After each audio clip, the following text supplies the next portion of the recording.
Hey peeps, it's Mike. This is top 5 of the worst movies of 2023. The stinkers that wasted my precious time and money. Most of them I avoided, unfortunately. Sometimes you just step on crap. Number 5. The Exorcist Believer. I thought it was okay. It wasn't anything amazing, but I definitely wasted money going to the theater. I was by myself. They did dump it on Peacock, and that's where, rightfully so, where you watch it. The mother character felt forced in and then just wasted too. The cameo. And putting the Reagan word randomly just there, just for the audience to see. So it was like fan service crap forced in. The patriarchy line that made no sense, because right after she's like, I choose not to be there, so where's the patriarchy? She wasn't forced out of it either. I've seen the original just before that movie. The main guy was interesting, but it was more interesting the missing person story at first. And then when it becomes the exorcism thing, it was just really typical exorcism things that you've seen before. It does nothing really new. Silly gas came out of them too.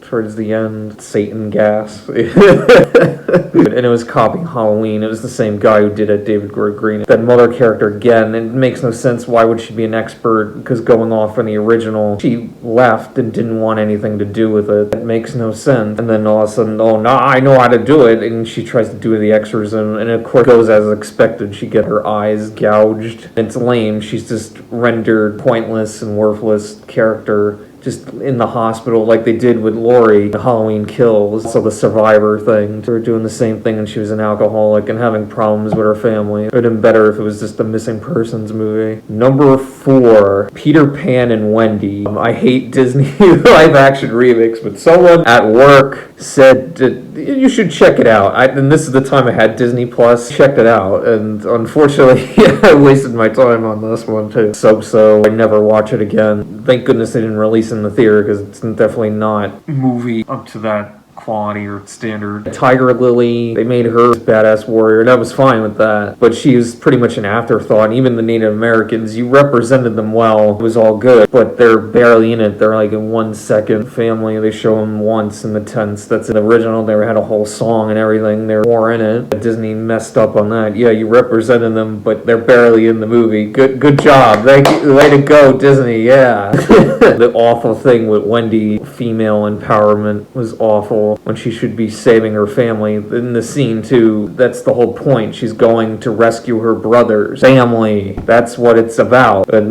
power belongs to no boy. It was really awful, shallow empowerment that doesn't even make sense in the context of the film. Also, the aesthetic was really off. This dark fantasy look, it made no sense. I will give it that. Hook was interesting because he was a lost boy. That aspect, even though it looked like they came out Pirates of the Caribbean whenever they had them on. Okay, where's Jack Sparrow? The aesthetic, it looking like this dark fantasy, but it still has the whimsical fantasy thing. It doesn't go together. Awful CGI with the dog, and then with the crocodile too was awful. And the crocodile had more in the animated one, but is only in one scene. What's the whole point of having it then? To avoid those abominations Evil Mickey keeps generating. Number 3, Kandar. I've seen this on streaming. Gave it a whirl. Low average. Disposable war action movie. Gerard Butler's in it, so it just felt like another one of his. It felt very direct to DVD, like low quality. I can't believe it got released in the theaters, because it definitely did not have any cinematic feel to it. And it also has the shaky cam thing, which has already been done. Green Zone did it, and that was a better movie with Matt Damon. It had too many characters, short run time, and they were just there to die too, some of the villains. Friend character with Gerard Butler, he was just there, he just died, and I was like, what's the point of this? And the movie forgets these characters that seem crucial, and then they just show up later on in the end of the movie. News reporter woman and journalist. The cop show up again in the end. The cop is dead, and you find that out at the end. But the woman reporter, journalist, you find out she's still alive, but they're gonna let her go. It's really not clear, or they're gonna kill her. We didn't have enough time to finish the movie, just like wrap it up, or it felt really lazy, or they're trying to sequel bait. It's like awful sequel bait, because you don't know her fate at all. Okay, why did you even bring the character back? You're not even telling me if she's gonna live or die. Assassin that was following them that looked like he came out of Hot Topic, all like decked out in black. His character too, you don't know his fate. Is he alive or dead? They're building up this guy as a serious threat. He's like chasing after Gerard Butler, and the translator guy's fate's unclear. He got shot, but he's still alive. So is that more sequel bait crap that I hope never happens? The translator guy was interesting, Mo, because his family gets killed. He's like a Muslim guy. His son got killed by the terrorist scumbag. So I like that idea. I think that's really cool. And he wants to get revenge. He should have been the main guy. It would have been at least a better movie. How they handle it, yeah, he doesn't go forth with it, but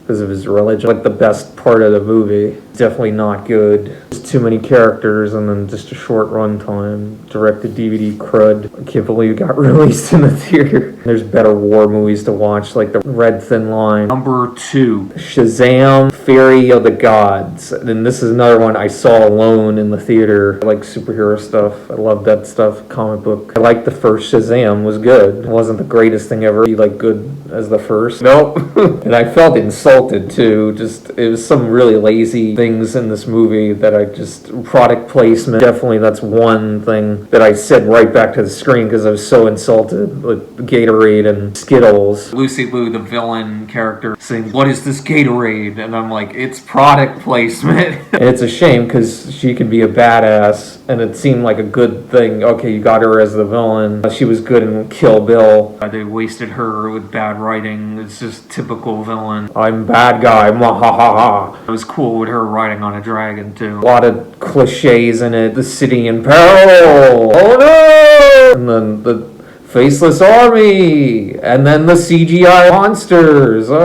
Comic book cliches. Jaimin Hansu. He plays the wizard. He's a good actor. Wasted.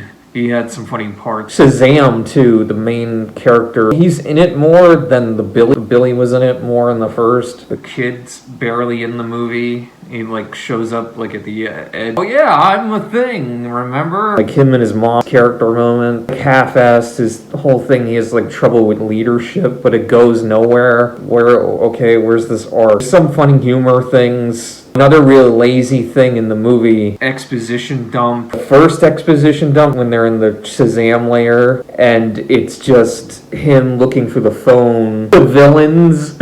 It was so lazy. I felt like so insulted. It's like, are you serious? And the scene is totally rendered obsolete because right after that, the guys go to the wizard place and they look in wizard books and then look up the information. So what was the point of that scene of him looking at the phone? Why? A waste of time, and it wasn't funny. Wonder Woman makes a cameo. It's cool seeing her. Below average. Not that good. Disappointing sequel, yeah, for sure. Number 1. Retribution. Liam Neeson. And I like Liam Neeson. He's a good actor. Taken clone, pretty much. It has an interesting concept. He's in a car and there's like a bomb in the car, and you can do something interesting with that idea. I've seen it's actually a remake of a foreign film, so I am very curious. I want to seek out the foreign film and maybe it's done better there. Whoa boy, this sucked. I was in the theater. Not alone, though, in this one. Surprisingly not. I'm with these two middle-aged guys. We both had the same thing, because his kids are in the car. Anytime he could have let them out the car, it's really annoying throughout the movie. Also, a really annoying thing, he lets the bomber know on the phone. Oh, my kids are in the car. Please, let me go. It's really dumb. It's like, you shouldn't have said anything. Just let the kids go. There's another moment, too, when they get to a tunnel, and it jams the signal so the guy can't